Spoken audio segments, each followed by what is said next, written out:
Hello, everyone. Welcome to episode 3 of the See Through podcast. On today's episode, I have 2 guests, and they're both brothers. In fact, you may know them for their clothing company, Two Blind Brothers. The Two Blind Brothers consist of Bradford and Bryan Manning, and all of their profits from their clothing company goes directly to funding research that will cure various retinal eye diseases. Let's get into it. Hey, Bradford.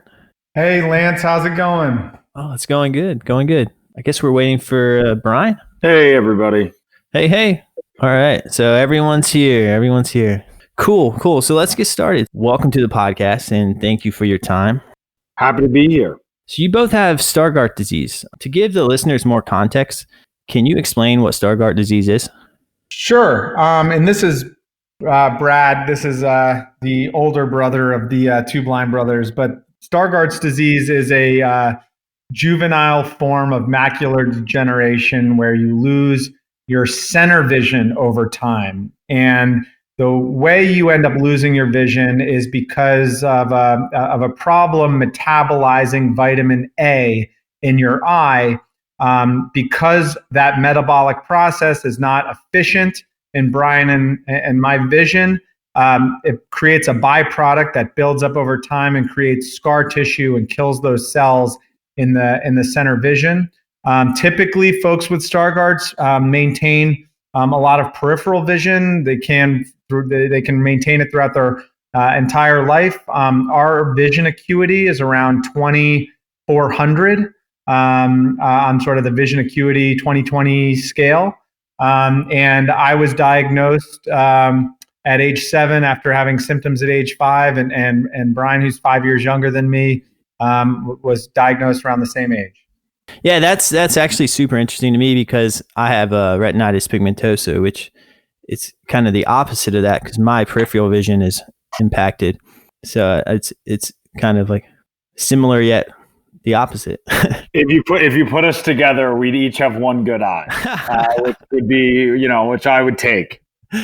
Yeah, that's great. So where are you both at right now? I know you're normally in New York, but is that where you are?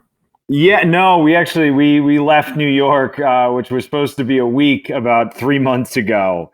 And we ended up coming down to Virginia where our parents are. And so we're down here in the rolling country of Virginia. It is, it's beautiful. It's been really nice, but it's a little different, but we've been happy to be here. Oh yeah, I'm from North Carolina, so not too far from you. But yeah, I've kind of missed. I've been in New York this whole time, and I've kind of missed the openness of North Carolina. With this quarantine going on. Yeah, there's a lot more space to spread your legs out this way. For sure. So yeah, let's how about we dive into your business? You have a successful clothing company called Two Blind Brothers, and you claim to sell the world's most comfortable shirts. I would love it if you could explain more about the Two Brothers brand to our listeners.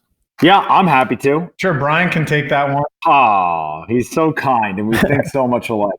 No, so Two Blind Brothers, we have 2 very simple missions. One, to make, as you alluded to make the world's most comfortable clothing. And 2, to try and help cure blindness by donating 100% of our profits to retinal researchers. So early stage researchers that are working on the future of medicine and the future of these cures. And to part 1, I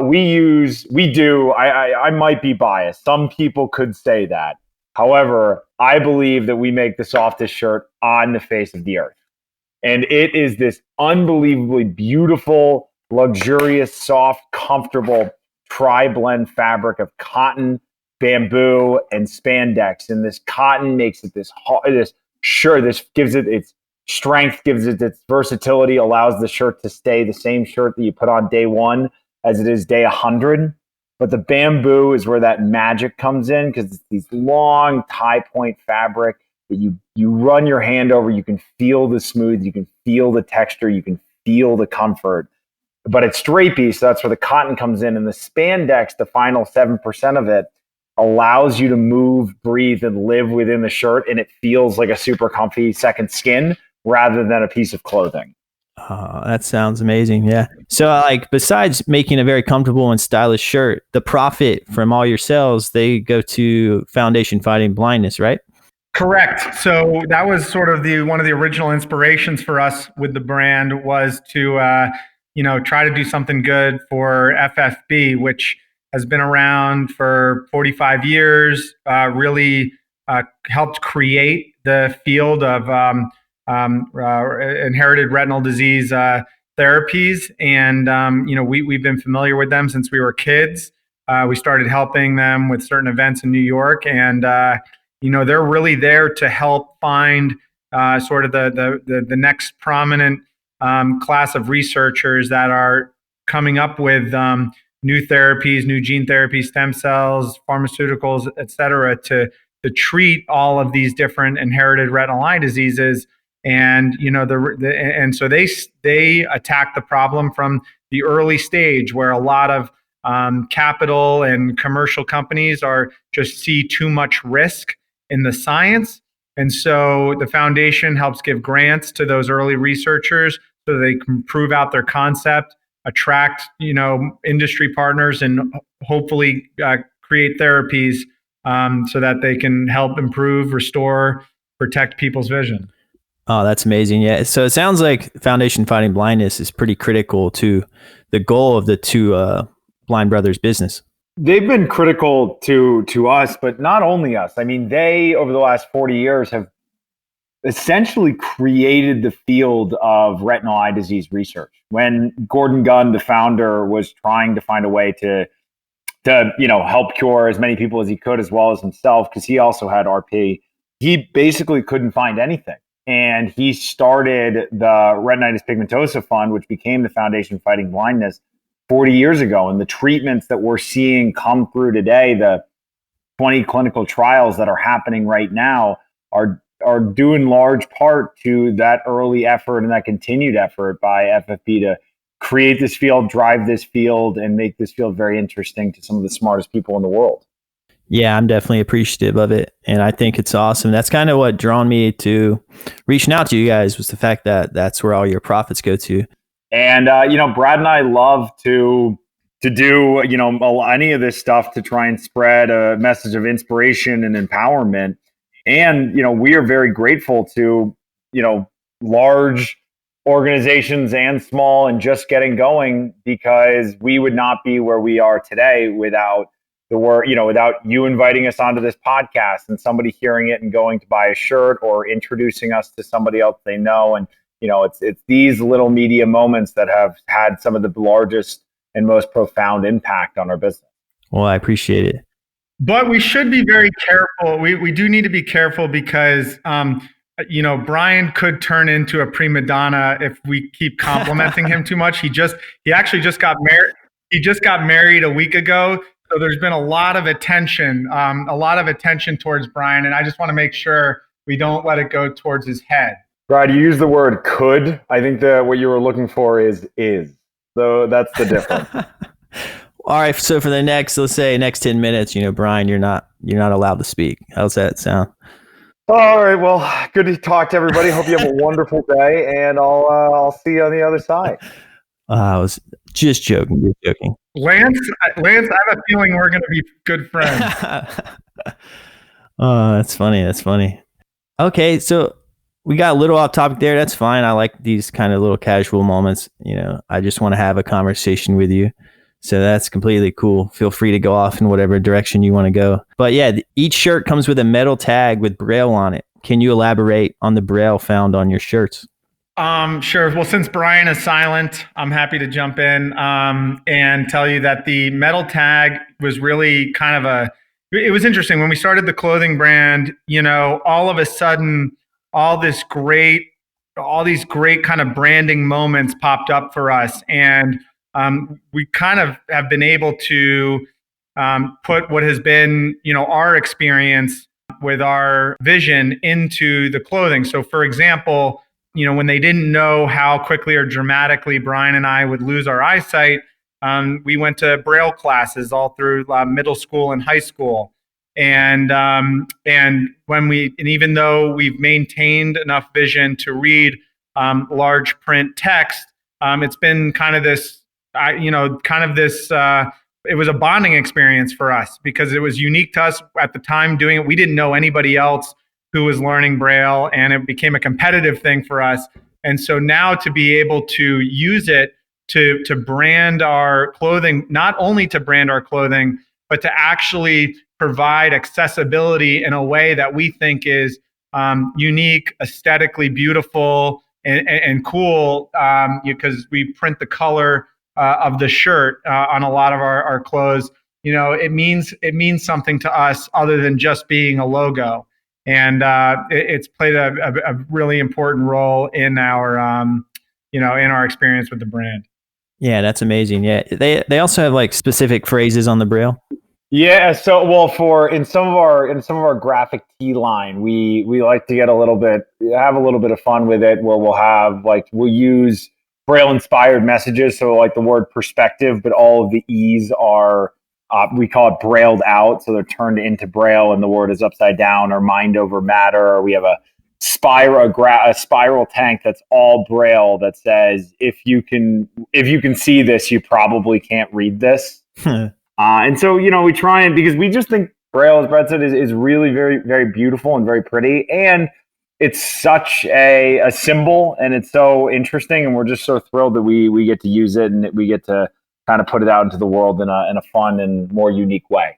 Yeah, that's awesome. Yeah, it seems like you guys do a really good job at incorporating, subtle things like that into your brand that kind of helps, people who normally are not in this world or know much about, the visually disabled to maybe expand their viewpoint on it. For example, like on your website, I noticed you had the See What We See feature. Yeah. That's very cool because, sometimes I have a hard time explaining, what I see to people, and that's just neat to have that right on your site. Has that been a helpful tool for you guys? Yeah, that's been people actually it won an award from Shopify as sort of a development feature. People have really, and we have to give some credit to the group that helped us with the website, that helped us develop that. And it really gets back to the core of the brand, which is when Bryan and I were growing up, you go through different stages with whatever challenge you're facing. In our case, with this vision disability. And, at one point in our lives, I think we were trying to figure out how to hide it, how to avoid it. You've at times maybe felt embarrassed by it. But hopefully as you mature, and Bryan and I were lucky, to be able to find that, essentially everyone has their challenges in life. This was our particular challenge. And to be able to kind of bring some familiarity to it, to normalize it in the eyes of folks that just have no familiarity with it. We're big believers that, what kind of helps people reach understanding and empathy and collaboration is exposure and education. So tools like that, the Braille accents on the clothing, those have all been a part of that mission. Yeah, and for the listeners out there who maybe want to know more about what we're talking about, if you go to twoblindbrothers.com, they have a feature where if you click a button, it allows you to see how the brothers see with Stargardt's disease. So it basically makes the center of the screen kind of a little bit blurry, which can help you kind of visualize a little bit kind of how they see through their eyes. Cool. So, do you have anything else you want to add about that, or you ready to move on to the next question? We're all yours. You can chug along any way you want. No, that's great. Cool. So yeah, just making things understandable is something I really appreciate. So, being someone who has retinitis pigmentosa, I relate because sometimes when I explain RP to people, sometimes they don't quite grasp it. They're like, "But you go to work, you don't have a white cane." And sometimes, the classic, like people go in for a handshake or a fist bump or something, you don't see it, and, can confuse people. And then, sometimes I don't want to go on a long explanation about RP, So basically, I don't know. My point is blindness can be an invisible disability that sometimes people aren't even aware you have. Have you both had any similar experiences? I know you have. I just have to set it up that way.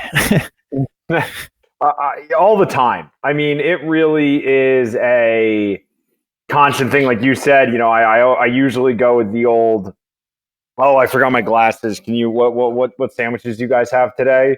Because I don't want to explain to the guy at the deli that I have this retinal eye disease and just go on the whole 15-minute diatribe. But it is really interesting. Brad and I feel that a lot of those uncomfortable moments, those challenging moments, those difficult moments, especially when you're younger, as you get older, people get more understanding, or at least they pretend. When you're younger, it can be significantly challenging. But I personally really feel that a lot of the skills that you need, the assertiveness to tell people, hey, I need help, I can't see that, getting past the feeling of that awkwardness, pushing through all of those challenging situations sets you up really, really well for success later in life, because a lot of the skills that you learn being visually impaired, just your interpersonal skills, your perseverance skills, your overcoming obstacle skills, are way stronger, and they're forced to be way stronger than other people that maybe don't have as prevalent of a disease.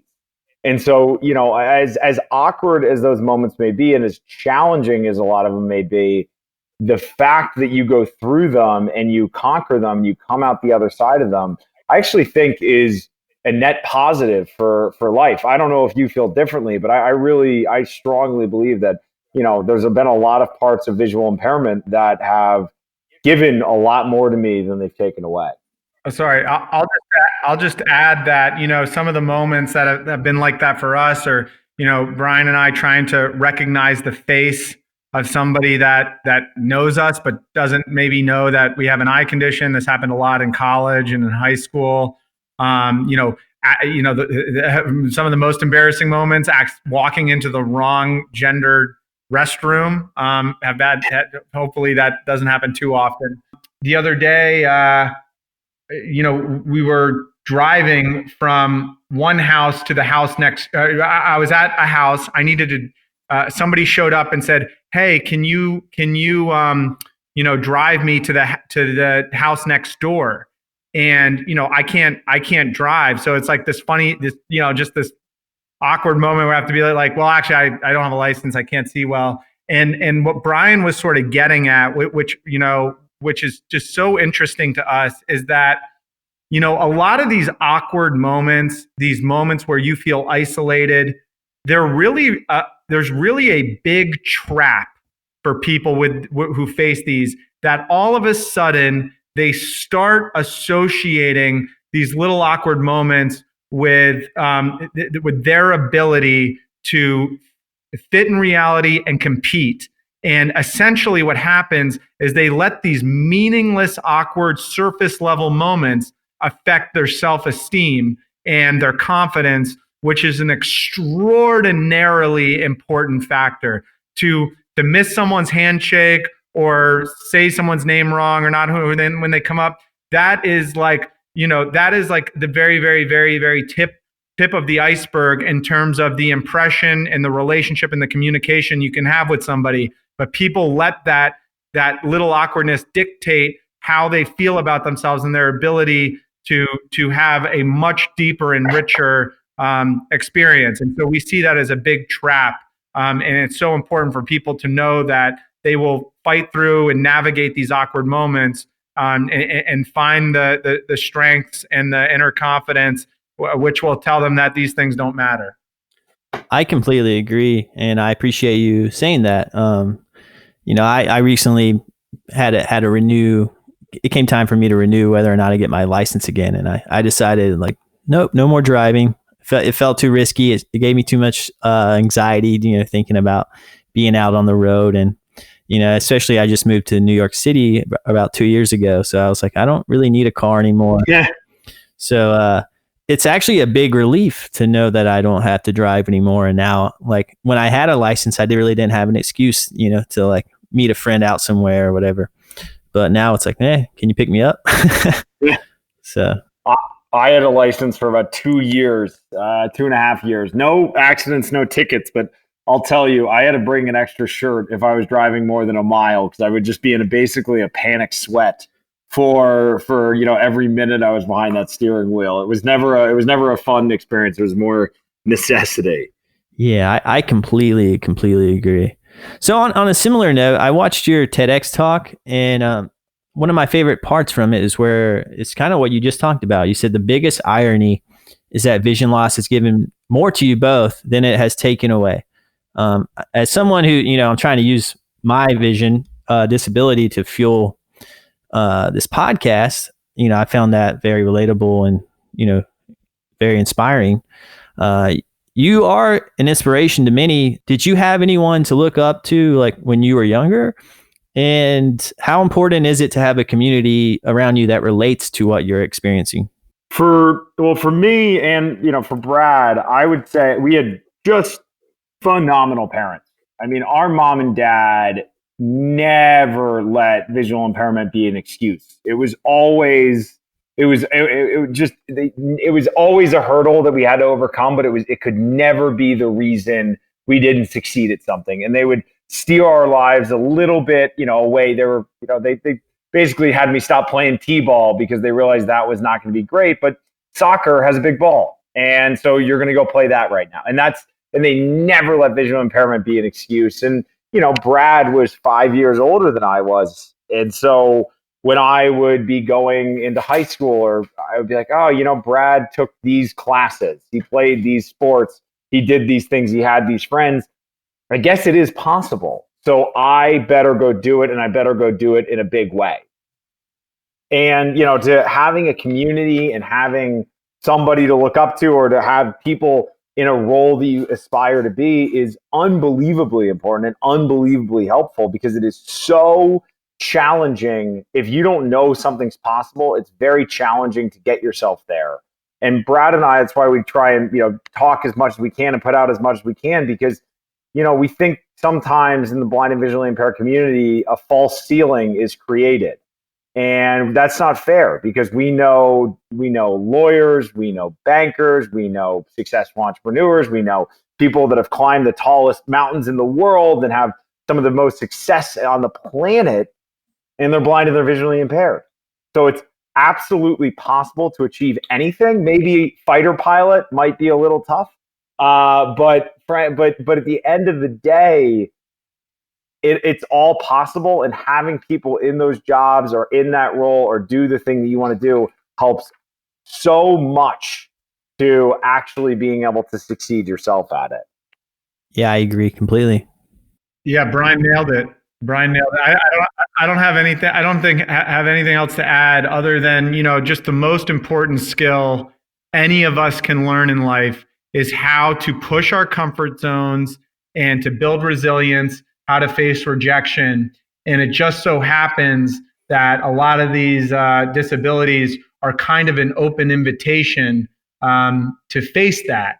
And and handled in the right manner, where you're embracing that challenge and avoiding the trap of hiding from it or letting it affect your self-esteem, will lead you to a place where you can be vulnerable, you can be authentic. And I think that's what we mean when we say that it's given us more gifts than it's taken away. Cool. Awesome.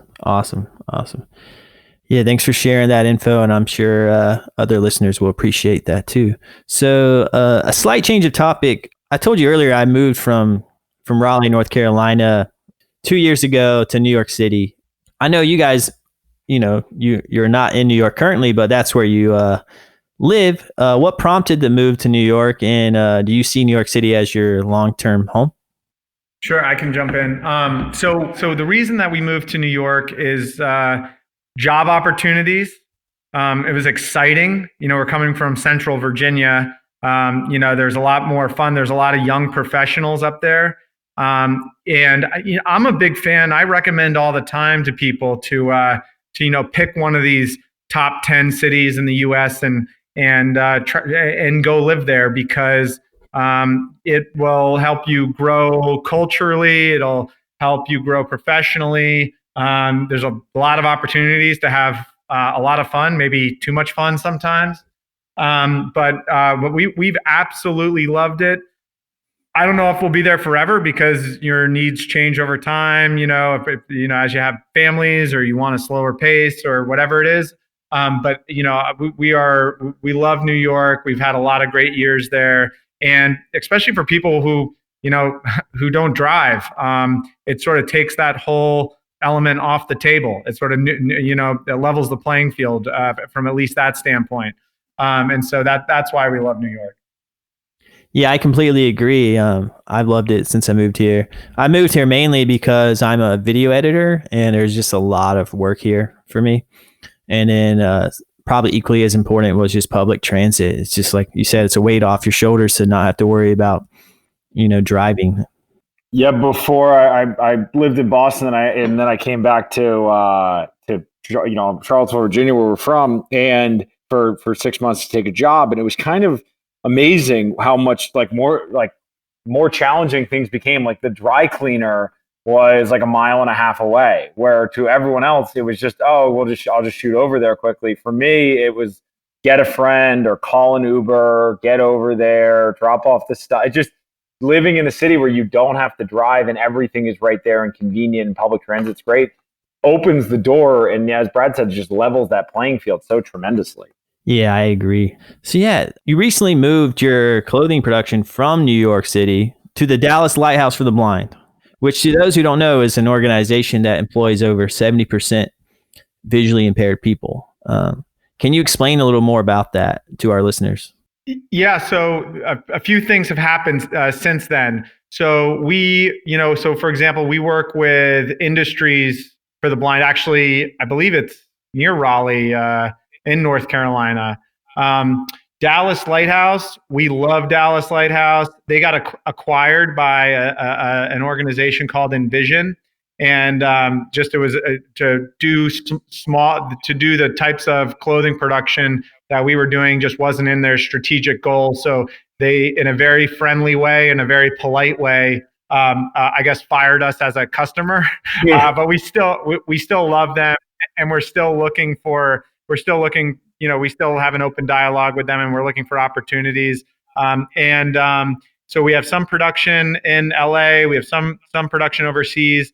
And then in terms of organizations that sort of help support the cause, we work with Industries for the Blind, and the same exact thing that you said about Dallas Lighthouse. The majority of their workforce is visually impaired or blind, and they've been amazing partners.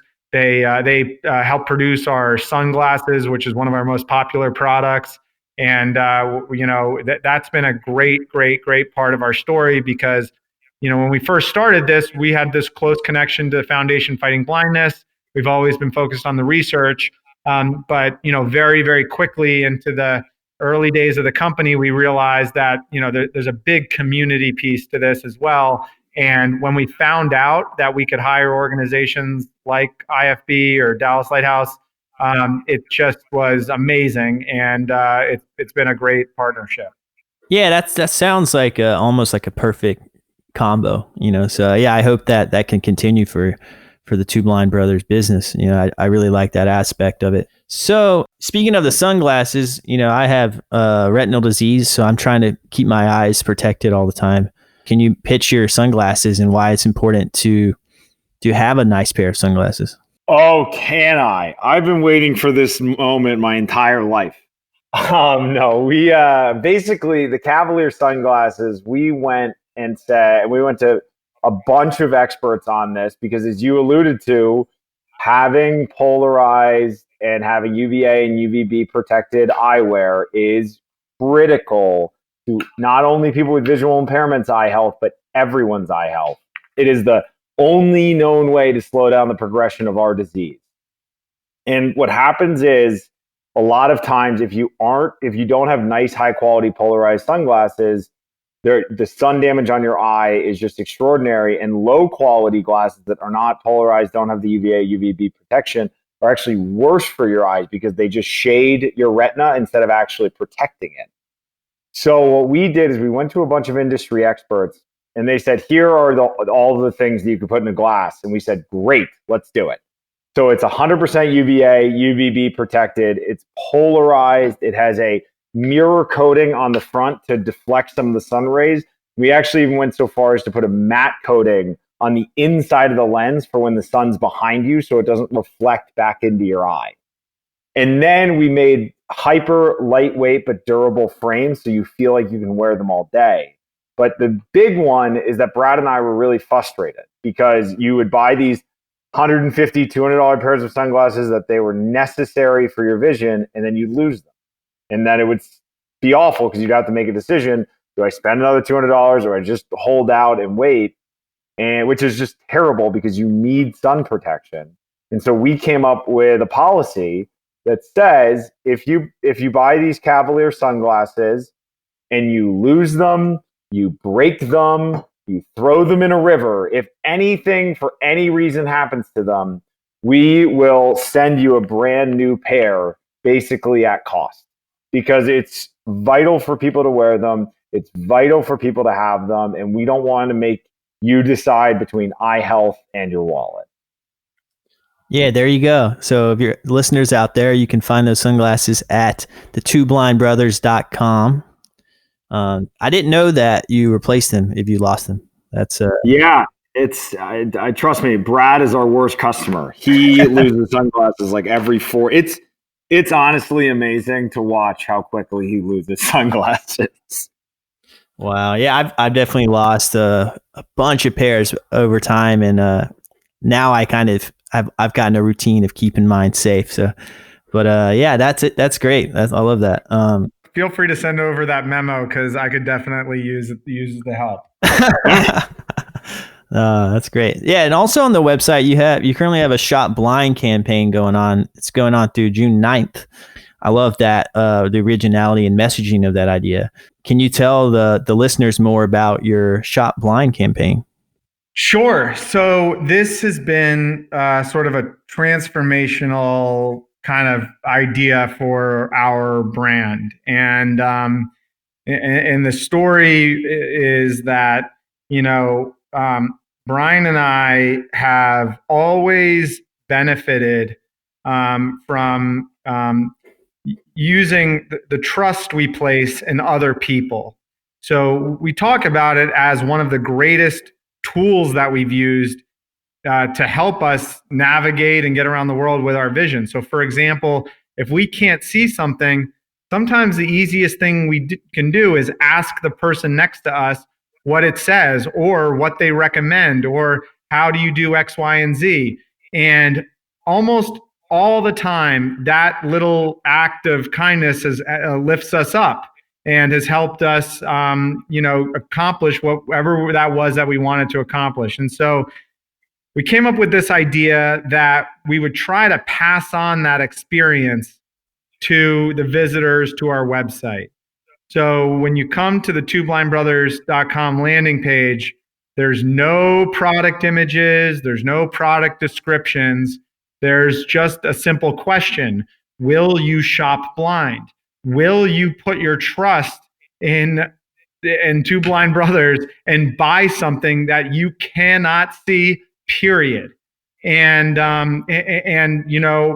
we've had lots of people do it at this point, and we mix up the products sometimes, but the overall point is that we hope to send you something worth more than what you thought you were going to get.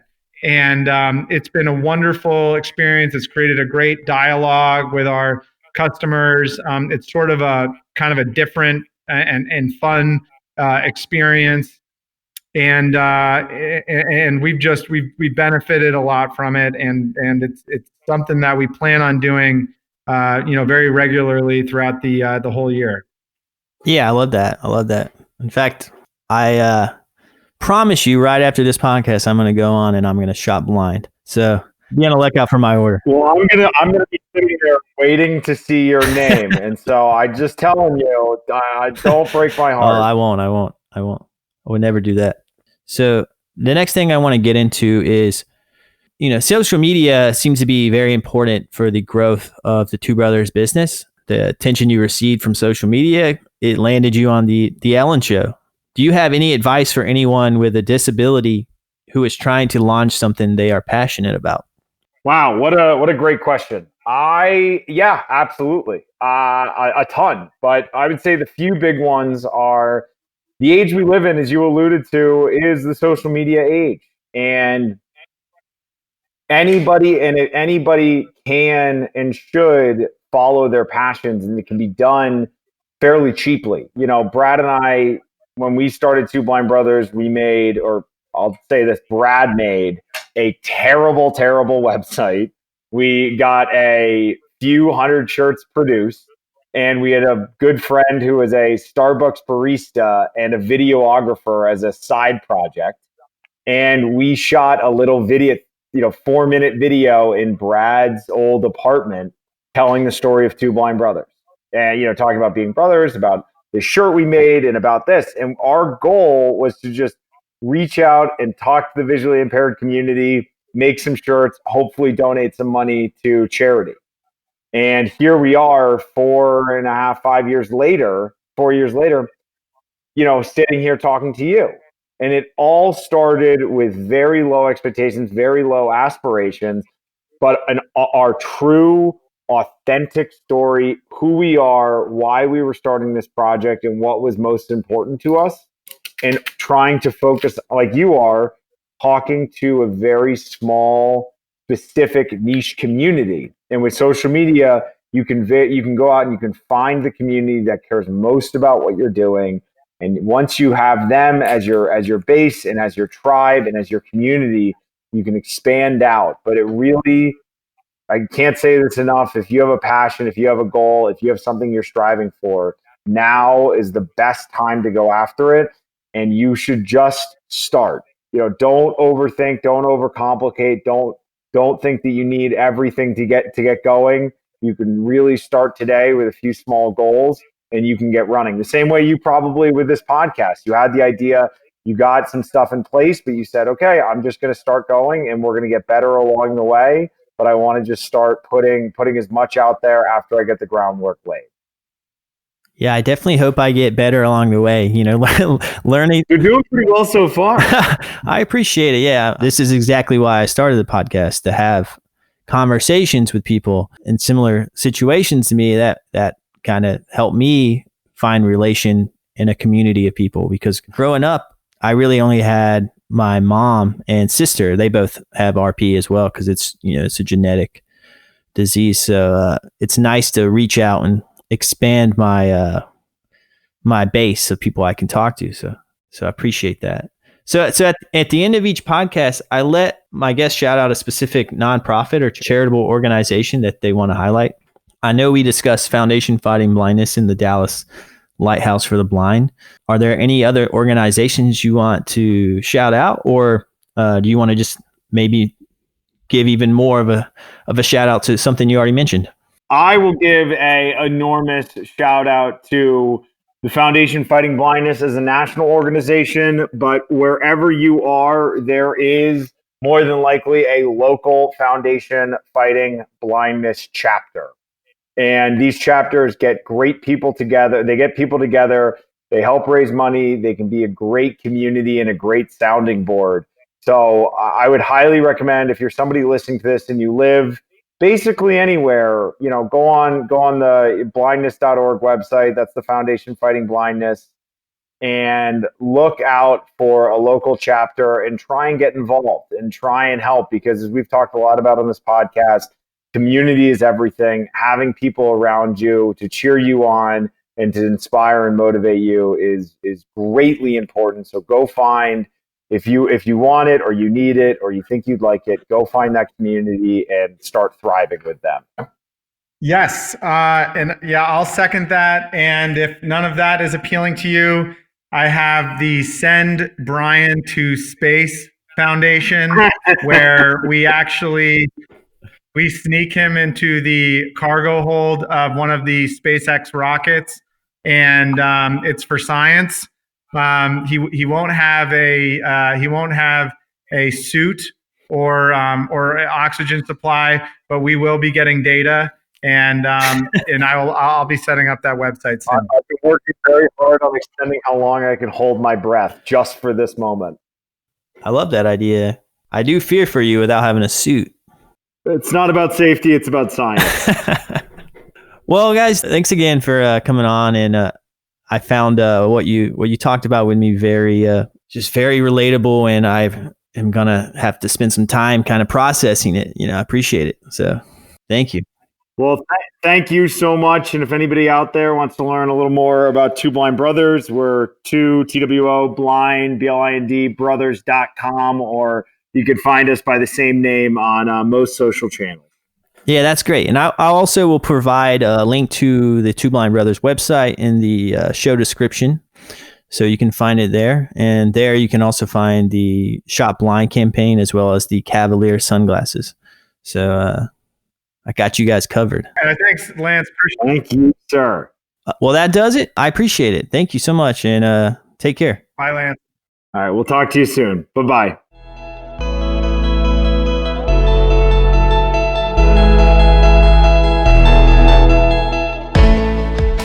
All right, everyone. I hope you found what they said as insightful as I did.